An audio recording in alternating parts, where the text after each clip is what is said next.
په دې مخکې ورځو کې د کله چې د محرم د ورځې وې نو جیو نیوز باندې یو پروګرام چلیدلی و سفر عشق په نوم باندې نو هغه ټایم را چې کوم په هغې باندې اکشن واغسته نو موږ بالکل د هغې حوصله افزایي کوو چې پیم را په دې باندې دغه واغشته اکشن یې پرې واغسته او هغې 15 دن چې کوم دی نو معطل یې کړ ولا هر څه بالکل حوصله افزایي پکار ده خو یو خبره دا ده چې 15 دن د نبی کریم صلی الله علیه وسلم خاکی شیر کول د صحابه کرامو حسنینو دا قسمه خاکی او د هغې شکلونه پکې خول په دې باندې د دې نه هم سخته سزا پکار وه چې دې ته د دې نه نوره سخته سزا میلو شوې وې چې سبا دا څوک ونکړي ځکه که په ډنمارک کې وشي که په فرانس کې وشي څوک خاکی جوړې کړي یا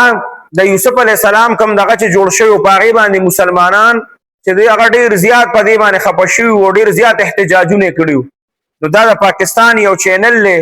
د دې خلاف ولې نه دی پکار د دې خلاف د دې نه هم سخته کاروایي پکار ده چې د دې نه سخته کاروایي شوې وې بیا هم پیم را چې دی نو دا هم مونږ وایو حراج تحسین ورته پیش کول پکار دي په دې کې بعض خلک چې کوم دی هغه پکې د جیو نیوز دفاع کړې ده په هغې کې بعض زموږ علما کرام هم داسې دي چې هغې وی چې مونږ په دې فیصله باندې چې لکه هغې چې کوم ویلي په دې باندې لکه د خفګان اظهار کړی دی جیو نیوز والا په دې زموږ اکثر مولیانو ویلي دي چې په دې باندې جیو نیوز والا مونږ اپریشیټ کوو نو دا غلطه خبره ده ته په دې باندې دا کریډټ چې بالکل جیو والا ته نشي ورکولی جیو نیوز والا ته ولې نشي ورکولی ګوره مثال په طور باندې دا کم پروګرام چې چلیدلی دی نو دا عراق دی 2-3 ملک دي دا د هغې په دغه سره چلیدلی دا د هغه ملک نه دا پروګرام راغستی شوی دی بیا به په دې باندې اردو ډبینګ شوي او دا بارملکي سیز او یا یو چینل چې یو سیز شایع کوي که نه نو دې کې د هغې خپل داسې کسان ناست دي تجربه کار چې هغه د هغه کار ماهرانی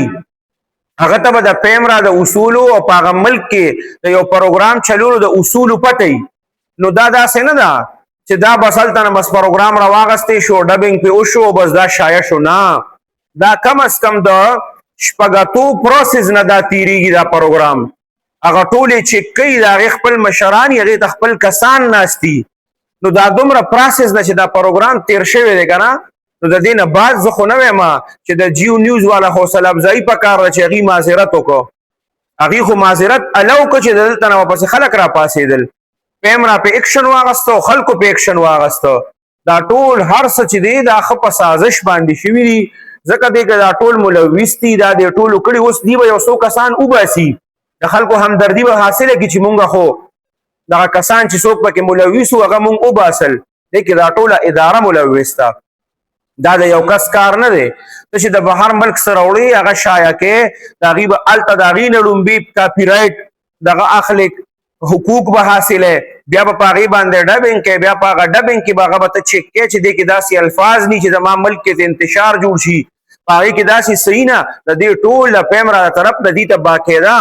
هغه دغه میلو شي او دغه ټول کسان پروفیشنلی بالکل دا پروفیشنل کسان ورته ناست دي او دا د دغې پروسس نه دا تیر شوي نو په دې کې کومو مولیانو چې جیو نیوز والا اپریشیټ کړي نو دا غلط کار دی دې کې د سره دغه خلک اپریشیټ کول نه دي پکار دا که اوس ته معمولي غوندې د دې ته طرفداري وکړي دا به سبا دې د دې نه غټ کار وکړي نو د بهر د ډنمارک او د بل ملکونو لپاره موږ احتجاجونه کوو د دې مکمل احتجاج پکار چې پیم را د دې دا سزا نور هم سیوا کړي چې داسې بیا سبا څوک ونه کړي یو چینل والا هم دا سوچونه کړي